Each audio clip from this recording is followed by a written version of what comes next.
სხვა თემებზე ჩვენ ვილაპარაკებთ ჩვენ სტუმართან. ანა დოლიძე, პარტია ხალხისთვის ლიდერი არის ჩვენი სტუმარი. ანას მივესალმები.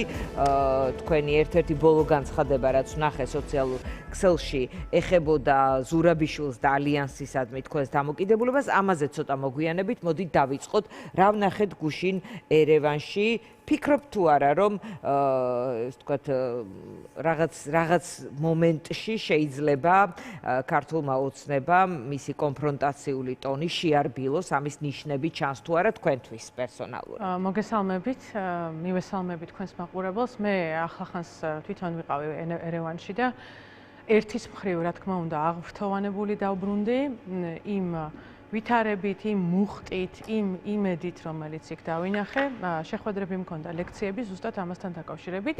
რა გავიარეთ ჩვენ ევროინტეგრაციის პროცესში, რა გავაკეთეთ სწორად, რა შეგვეშალა და ეს შეხვედრები იყო ხალხთან, სხვათა შორის რეგიონებში, არა მხოლოდ თქვათ რაღაც ცენტრალურ ერევანში. და ძალიან მომეწონა განწყობა, თან რა თქმა უნდა, დიდი დანაკლისი განვიცადე იმისა, რომ ეს ყველაფერი ამის შანსი, ამ ყველაფრის შანსი, ამ ყველაფრის მიმართება გზა ჩვენ გვქონდა და დღეს ვითარება ასე შეიცვალა, რომ მთელი ევროპის ლიდერების შეკრების ცენტრი არის ერევანი და არა ასევე თბილისი. ვილიდათ სხვათა შორის დღეს ოცნების ერთ-ერთმა ლიდერმა თქვა, რომ ვინ უშლიდათ ჩამოსულიყვნენ თბილისში, რაღაც ამ ტიპის თქვა ნაივური თუ არ ვიცი როგორ შეიძლება თქვა უფრო მძიმედ შეფასება შეიძლება ამ ტიპის კომენტარიც მოვისმინეთ. საერთოდ ამ ტიპის ასეთი დონის აფერისტობა ძალიან იშვიათად მინახავს ადამიანებში. ამდენი ხნის მოვიყარე და ასევე პრემიერმა კობახიძემ რაც განაცხადა, რომ მე პირადად არაფერი ცუდი არ მithქვამს ზელენსკიზე. ეს ერთი და იგივეა, ჯერ ეს ერთი ფინეთის საგარეო საქმეთა მინისტრი თავარ გამზირზე გასეირნებისთვის დააჯარიმეს. ეს არის გაუგონარი დიპლომატიური სკანდალი. გასეირნება არ იყო საპროტესტო აქციაზე მისვლის გამო, მოდი ასე ვთქვა. ყოველ შემთხვევაში, როგორც ფაქტი, იქ აქციაზე მივიდა თუ 9 აპრილის მემორიალთან გაიარა, მან გაიარა ქალაქის მთავარ ქუჩაზე და ამისთვის დაჯარიმდა ევროკავშირის ქვეყნის საგარეო საქმეთა მინისტრი. ეხლა, როდესაც ამბობ, რომ ვინ უშლიდა ჩამოსვლას, ეს ფაქტი, ერთადერთი ფაქტი, ყველა განცხადებას რო თავი დავანებოთ, იგივეა. ხელები დაიბანო და თქვა, რომ შენ ზელენსკიზე არაფერი არ გითქვამს. მართლაც თვალთმაქცობის, თაღლითობის უმაღლეს დონესთან გვაქვს ჩას. ზოგადად ამ შეხვედრას როგორ შეაფასებდით? ანუ წინა სტუმართანაც თქვი, მათ შორის საქართველოსა და უკრაინის ხელისუფლების წარმომადგენლებს შორის იმდენი პრობლემური თემა იყო და არც ერთი კომუნიკაცია ომის დაწყების შემდეგ, მიუხედავად იმისა, რომ მსგავსი ტიპის ფორმატებში მათ ჰქონდათ გადაკვეთის ან ერთმანეთთან ხელის ჩამორთმევის შესაძლებლობა. ახლა როგორც კობახიძის ადმინისტრაცია ამბობს, თავად ზელენსკის მხრიდან იყო ამის სურვილი. აი რა შეიცვალა ნეტაი ვცდილობ ავხსნა, არ ვიცი ან თქვენთან ერთად ვილაპარაკოთ, რატომ გაუჩნდებოდა მას კობახიძესთან ლაპარაკის სურვილი? ძალიან მნიშვნელოვანი საკითხია და აი სომხეთის თემას დავასრულებ. ძალიან მნიშვნელოვანია, ამას მეც ვამბობდი, იქაც რომ ჩვენ განვიხილოთ არა როგორც ან და სიტუაცია ან სომხეთი ან საქართველო, არამედ საქართველოც ჩვენ ძალიან უძლიერდებით იმ შესაძლებლობებით, რომელიც დღეს სომხეთს აქვს და ამიტომ მას ჩვენი გამოცდილებით მხარე უნდა დაუჭიროთ. რაც შეეხება თქვენ კითხვას, მე პრეზიდენტ ზელენსკის განცხადებასაც მოусმინე, რომელიც იყო აბსოლუტურად მოკლე და მშრალი, შეიძლება ითქვას ზრდილობისთვის. ასევე ფოტოს მიხედვით სუფთა დიპლომატიური კანონებიდან ეს იყო არაფორმალური შეხვედრა, ოფიციალური ღონისძიებების მიღმა, ასეთ შეხვედრებს ბევრად დაბალი მნიშვნელობა აქვს და აქ უნდა ითქვას რა, რომ უკრაინას საქართველოს სახელმწიფოსთან არასოდეს არ გაუწყვეტია და ვერ გაუწყვეტდა კავშირს, ხო ეს სხვა ტიპის კავშირია.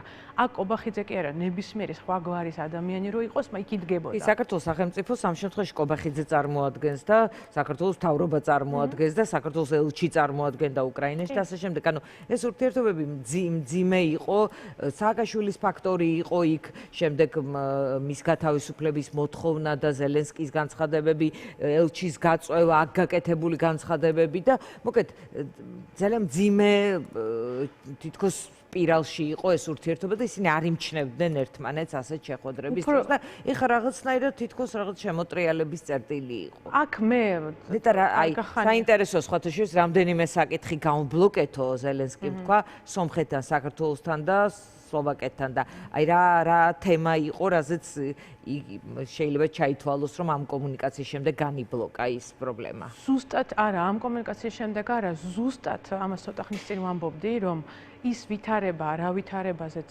მქონდა გათვლა ბიძინა ივანიშვილს, ეს ვითარება არ შედგა. მათ ქვეყნის ჩაკეტვა რომ დაიწყეს და ზუსტად უკრაინაზე თავდასხმები რომ დაიწყეს, ჰქონდათ გათვლა, რომ რუსეთის ომი უკრაინის წინააღმდეგ მალევე დასრულდებოდა. ეს უფრო დიდი გათვლა იყო და ეს არ შედგა ასევე რუსეთის ხელისუფლების მხრიდანაც, ეს მათთვისაც ეს გათვლა.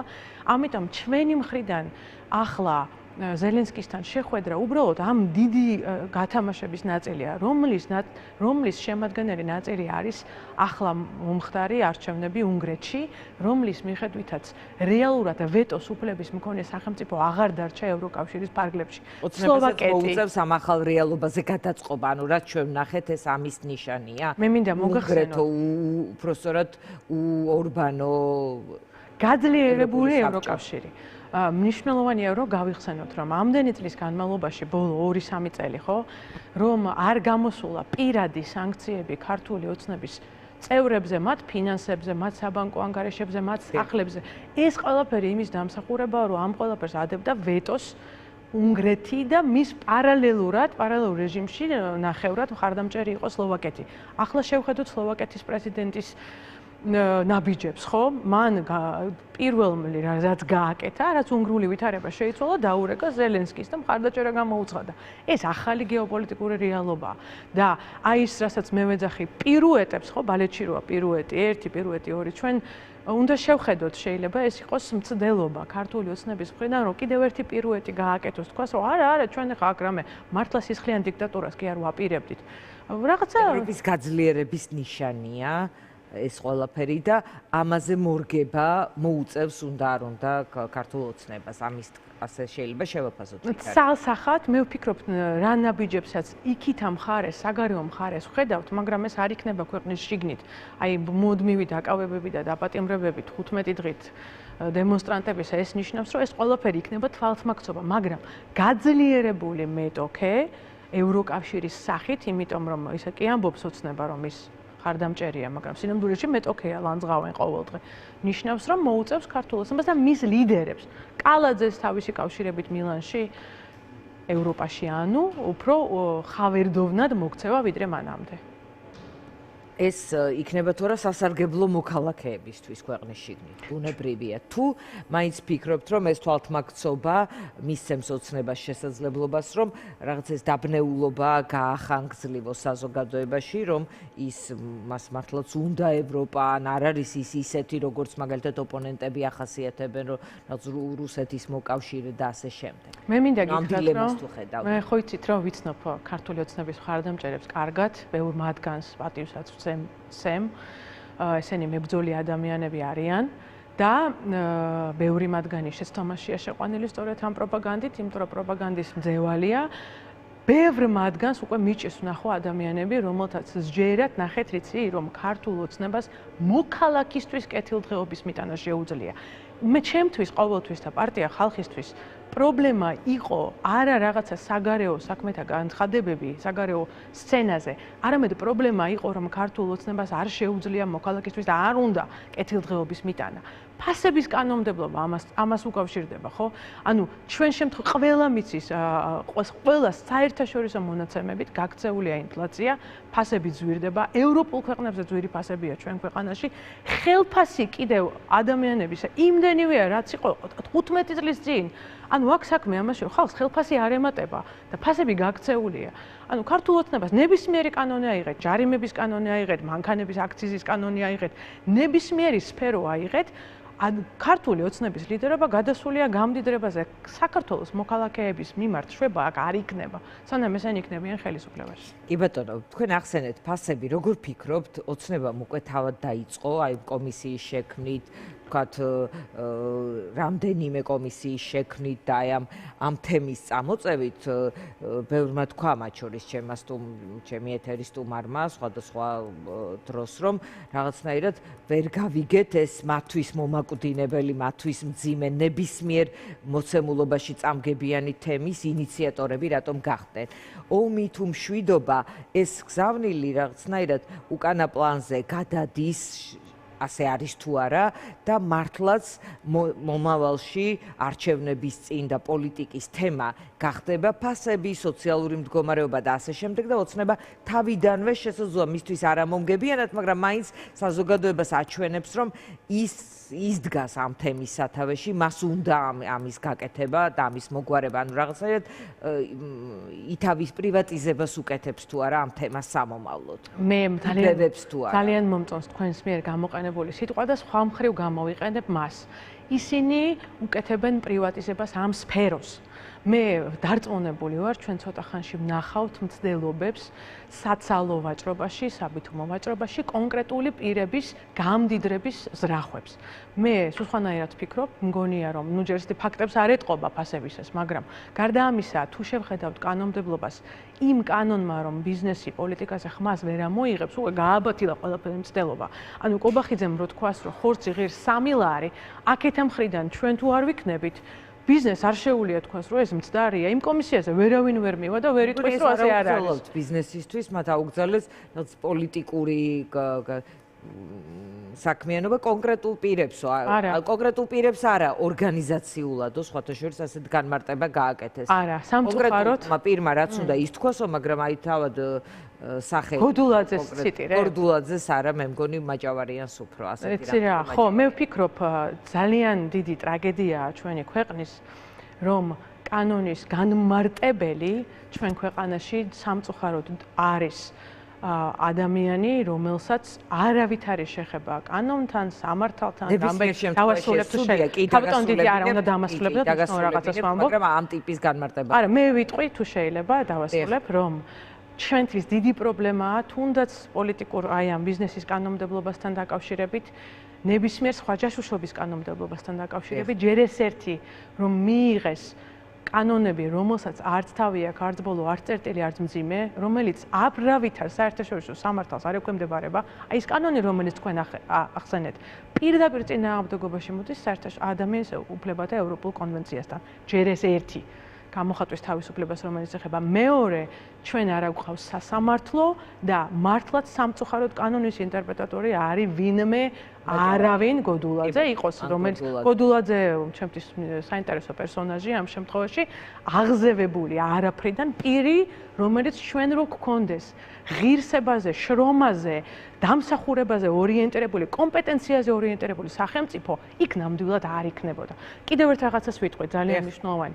ამას წინათ, ესე იგი, მე ვთქვი, რომ მე მაქვს ამბიცია როგორც პოლიტიკოს თქო, რომ ქვეყანა ვმართო, მეთქი და ვიღაცებს გაუკვირდათ როგორც ჩანს, იმიტომ რომ ესე იგი ადამიანი პოლიტიკაში რო აპრიორი უნდა ხვდებოდა, რომ იმიტომ არის პოლიტიკაში, რომ ქვეყნის მართვა უნდა. აბა სათამაშოდ აქ არავინ არ არის მოსული. ჯერ ეს ერთი. მეორე, აი ეს სიმსუბუქე რაც ამ განცხადებას მოყვა, ახასიათებს იმ სფეროს, რომელიც არის დაკავშირებული ქალებთან ზოგადად ჩვენ ქვეყანაში. მე ეს კარგად მესმის ეს წინააღმდეგობა. ყველა სტატისტიკით რო გადახედოთ, შეხედეთ ნებისმიერ ბიზნეს ორგანიზაციას, მათ შორის სავაჭრო ქსელებს, მათ შორის სავაჭრო ქსელების პატრონებს, დიდი ბიზნესის პატრონებს, საქართველოს Forbes-ის 500, თქვენ ნახავთ, რომ ქალების მდგომარეობა, მათი ხელფასების მიხედვითაც, ქალების ხელფასები 80%-ით ნაკლებია იგივე თანამდებობაზე მყოფი კაცების ხელფასებისა. საქართველოში კომპეტენციის მხრივ კი არ არის განხილვა ამასთან მიმართებაში. ვფიქრობთ, რომ იგივე რამ კაც პოლიტიკოს რომ ეთქვა, ასეთი განხილვები არ იქნება. არ უთქვამს? მე მგონი თუ უთქვამთ, იმათაც გამოხმაურება. არა მგონია, ძალიან მიღებულია. საქართველოში ძალიან მიღებულია, ჩვეულებრივი ამბავია. აი თქვენ წინა რესპონდენტი მიყავდათ, კითხეთ მას, რისთვის არის პოლიტიკაში უნდა დაждდეს საქართველოს პარლამენტში და ერთი წევრი იყოს 55 წლის კაცი? კითხეთ. არა მგონია. ნუ ვინც ყავდათ წინა რესპონდენტი? არა მგონია რომ ვინმეს გაუკვირდება. აქ საქმე რაშია, რომ სიმსუბუქე მოაქვს ისეთ დამოკიდებულებას, რომელიც აქვს ბიძინა ივანიშვილს, რომ ჭირდება არა კომპეტენტური, არა დამსახურებების მიხედვით განხილვა ადამიანი ადგება ამ თანამდებობაზე თუ არ ადგება. არამედ იმის მიხედვით განხილვა რამდენად მას კონკრეტულად ერთგულად ემსახურებს. ეს არის დამოკიდებულებაშიც ცალსახად ეგრეა. ზოგადად რო შეხედოთ კარგად დამკვიდრებულ ამაზე დისკუსია და ასავლეთში მიღებულია სამეცნიერო ლიტერატურას, ამას ვნახავთ. ჰილარი კლინტონის შემთხვევა მინდა გაგახსენოთ, როდესაც მას დებატში თავის დროზე 40-ჯერ გააწყვეტინეს და ეს სტატისტიკა უზარმაზარი იყო მის კონკურენტ მამაკაცთან მიმართებაში. განსხვავება ძალიან დიდია, ამას ძალიან ბევრია ნათქვამი. პლანეტარული გამოწვევა ამას და არა ქართული მთლად. რა თქმა უნდა, ქალების მიმართ არასათანადო დამოკიდებულება გლობალური თემაა. მე ამაზე ძალიან დიდი ხანია ვამახვილებდი ყურადღებას და მნიშვნელოვანია სუბუქი დამოკიდებულებიდან გადავიდეთ იგივე გორდულაძის საკითხი ხო საქმეზე განვიხილოთ ბიოგრაფიას შევხედოთ მის მოცემულობას შევხედოთ რომ არა მონობის აუცილებლობა იქნებოდა თუ არა იმათ კი ბატონო ანა აუცილებლად მინდა კითხოთ აი ეს განცხადება რომელიც მე ვახსენე თქვენი განცხადება თქვენ დღეს დაწერეთ სოციალურ ქსელში გუშინ დაწერეთ არ ვიცი დღეს ვნახე ზურაბიშვილთან მიმართებაში და ალიანსთან მიმართებაში წერდით სადმე ვიხსენებდი რომ ზურაბიშვილმა თქვა რომ შედით ალიანსში იყო ასეთი მოწოდება იქნებ განმარტოთ თქვენ რა პრობლემა გაქვთ სალომე ზურაბიშვილთან დაკავშირებით. დიახ, სიამოვნებით დავიწყოთ იქიდან. მარტო დაიტაცეს სხვათა შორის თქვენი ეს კონკრეტული პოსტიც. მადლიერი ვარ ამ შესაძლებლობის მადლიერი ვარ რომ რაღაცას რომ ამბობ ვიღაცები ამას განიხილავენ ეგ დიდი საჩუქარია ღვთისგან სხვათა შორის.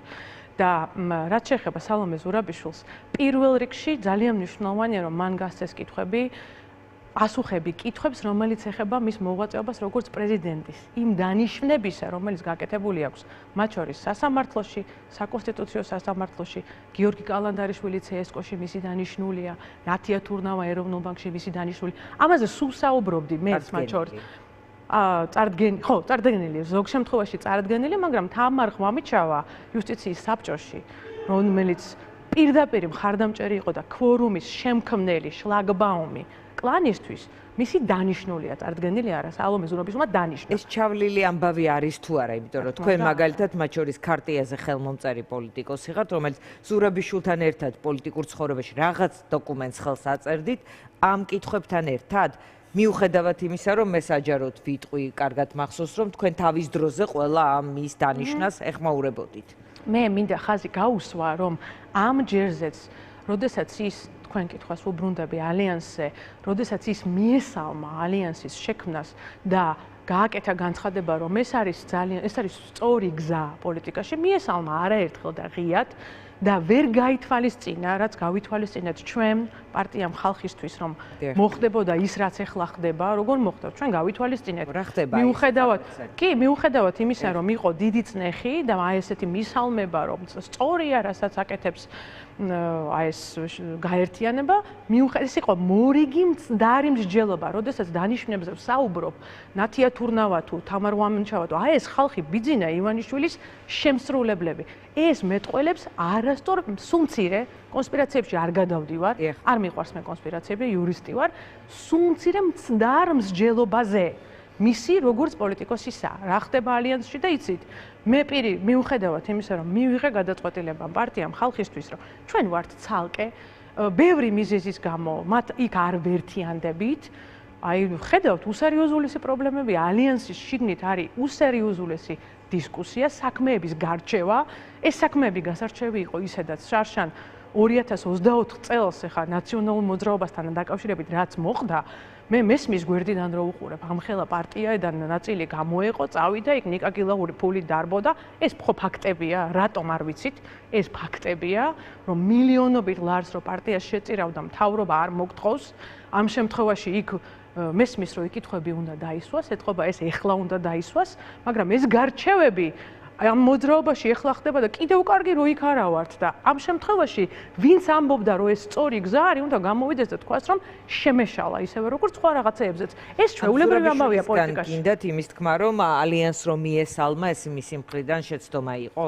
იცით რა, ეს არ არის ისეთი სიმწვავის საკითხი, როგორც მაგალითად 29 დეკემბერი, როდესაც ის სასახლიდან გამოვიდა და რეალურად მიანავლა თავისი ქმედებებით წელიწად ნახევრის განმავლობაში მიანავლა საპროტესტო განწყობა. ეს ერთი.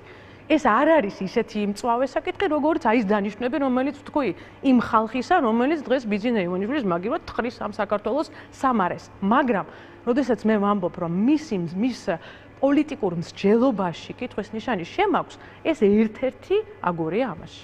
კი ბატონო, რატომ არის თქვა თქვენი სამიზნე ამ შემთხვევაში სალომე ზურაბიშვილი? ფიქრობთ, რომ რაღაც მას ისეთი განსაკუთრებული როლი აქვს, რომ ამ ტიპის სიფხიზლე უნდა შეიტანოთ საზოგადოებაში? არა, მე ყოველთვის საუბრობდი ამას. მანამდეც, როდესაც მაგალითად მე ავდექი და ქარტია რო იქმნებოდა, შევიტანე წინ კონკრეტულად სასამართლო რეფორმასთან დაკავშირებით ჩვენი პარტია ხალხისთვის წინადადებები, მანამდე ამის პარალელურად ვამბობდი, რომ შეცდომა იყო მაგალითად, რომ მიხეილ ჩინჩალაძეს მან ღირსების ორდენი არ ჩამოართვა. მე მაშინ მივმართ, ეს პარალელურად ხდება. არასოდეს არ გამიჩერებია ამაზე საუბარი. რატომ? როგორც მოქმედი პოლიტიკოსი, ის ექვემდებარება, მისი ქცევები ექვემდებარება მსჯელობას. აი რაც შეეხება წარსულს, დღეს არა. წარსულს, როდესაც ის იყო პრეზიდენტი 5 წლის განმავლობაში, ბოლო წელს თუ არ ჩავთვლით უკრაინის ომის შემდეგ, ის იყო პრეზიდენტი, მაგრამ სამწუხაროდ ძალიან ცოტა რამე გააკეთა ქვეყნისთვის როგორც პრეზიდენტმა ქალმა. მანამდე იყო ქართული ოცნების დეპუტატი. მაშინ ხმა მისცა იმ დამღუპელ კანონმდებლობას. მის როლს ახლა როგორ ხედავთ? ახლა ის თითქოს რაღაცნაირად პასიური დამკვირვებელი კი პროტესტშიც არის და ვთქვათ სულ აქციებზე და თავისი ხმა ვთქვათ უერთებს ხოლმე რაღაცა იმ მარშებს, პროტესტს, მაგრამ რაღაცნა განსაკუთრებული არც პარტიას აკეთებს, რაღაც პოლიტიკური მოთამაშე დაღიქვამთ. საქმე რაშია, იცით? საერთოდ დემოკრატიული პოლიტიკოსი, რომელსაც მართლა დემოკრატიული ფასეულობები აქვს და არასაუბრისთვის გამოირჩევა იმით, რომ მისი ქმედებები ექვემდებარება განხილვას, ექვემდებარება კითხვა-პასუხს. შეუცდომელი და ღმერთი არავინ არ არის. შეცდომებს ყველა ჩადის. თუ ჩვენ ვაკრიტიკებთ ყოფილ პრეზიდენტს მიხეილ სააკაშვილს, ყოფილ პრეზიდენტს, ყოფილ პრემიერს, ახლანდელ ყოფილ პრემიერს, რომელიც აქ არ არის, ყველას მე თვითონაც მაკრიტიკებენ, ეს პოლიტიკური პროცესის ნაწილია და დემოკრატიული არაავტორიტარი პოლიტიკოსი უნდა მოვიდეს აქ, მივიდეს სხვაგან და ამ კითხვას პასუხი გასცეს. აბა ეხლა როგორ არის? რეპეტიჟებით ალბათ სალომე. ასეა ნამდვილად, ეს ყველა ექვემდებარება ამ სიამოვნებით ამ სტუდიაში. ანა, ახლა თქვენ როგორ ფიქრობთ, თორსა თან ალიანს ვთქვათ აკრიტიკებთ, ახლა არის დამოუკიდებელი პოლიტიკური პარტიების დამოუკიდებლად მოქმედების, საკუთარი ვთქვათ საარჩევნო კაპიტალის გაძლიერების, ამომრჩევლის მიმხრობის რაღაც ამის დრო არის ახლა თუ რაღაც ალიანსების, დიდი გაერთიანებების, რაღაც საერთო მოძრაობების, რაზეც სალომე ზურაბიშვილიც საუბრობდა, რომ აი რაღაც კიდევ უფრო დიდი მოძრაობა უნდა იყოს და როცა მივაღწევთ სწორ არჩევნებს, კარგ არჩევნებს, შემდეგ უნდა იყოს რაღაცნაირად საკუთარი ინდივიდუალიზმის გამოკვეთა და ასე შემდეგ. სხვათა შორის მე ამაზე უპასუხებ, რომ მეც ვიყავი ერთ-ერთი ენთუზიასტი ქარტიის მიმართ, როგორც გითხარით, ჩემი შესაძლებლობებით, ჩვენი პარტიის შესაძლებლობით ჩავაბარე შეხედულებები, მაგრამ ეს დოკუმენტი აღმოჩნდა მკვდრად შობილი. და ამაზე პასუხისმგებლობა თავად აი მისი მოქმედებებით აქვს სალომე ზურაბიშვილს. ამიტომ ჩემთვის ეს წარსულის ნაწილია და თქვენ კითხვას პასუხობ. ის რეფორმები, რომელიც უნდა განხორციელდეს, ჩვენ ნაფიქრი გვაქვს, პარტიას ხალხისთვის ნაფიქრია, გაწერილი მაქვს, სოციალურ ქსელში გამოდებულია, მე ვაპირებ, რომ რაზეც არა მაქვს ნაფიქრი, იმაზე ვიფიქროთ. რაც შეეხება დიდ ნაბიჯებს, ხო, სტრატეგიულ ნაბიჯებს, აი კიდევ ერთხელ გავიმეორებ ბიბლიის სიტყვებს, იმაზე კარგად ვერ ვიტყვი. ყველაფერს თავისი დრო აქვს ის ქვეშეთში და ეს ჩვენგან არ არის განსაზღვრული. ახლა თქვენ ხართ სწორედ თქვენი ამომრჩეველთან ურთიერთობებით და ხალხის პრობლემებზე კონცენტრირებით დაკავებული. ანუ ახლა რაღაც საერთო სახალხო მოძრაობის დრო არის რაღაც კონკრეტულ ალიანსებში გაერთიანების თუ ინდივიდუალური გზის გამოკვეთის. მაინც ასე დავაკავებ მოგახსენეთ. კი, მადლობა ამ შეკითხვისთვის. მე აი ეხახანს ჩამოვედი ჩვენ მეგობრებიდან სომხეთიდან. ახალხანს ვიყავი და დიდ საერთაშორისო შეკრებაზე ესპანეთში და ამაზე ცალკე გამოვდებ ინფორმაციას, სწორედ იმაზე რა ხდება საერთაშორისო სამართალში. პარალელურად ვიყავი მანამდე ლაგოდეხში და კახეთში. მე სხვებისთვის ვერ ვიტყვი რისი დრო არის. ჩემთვის რისი დრო არის, ამას თქვენ და ჩემი მხარდამჭერები თვითონ ამოიცნობენ და დაინახავენ. კი ბატონო, დიდი მადლობა. მადლობა თქვენ. მადლობა ანა დოლიძე პასუხობდა ჩვენ კითხვებს რეკლამის შემდეგ დავბრუნდებით პირდაპირ.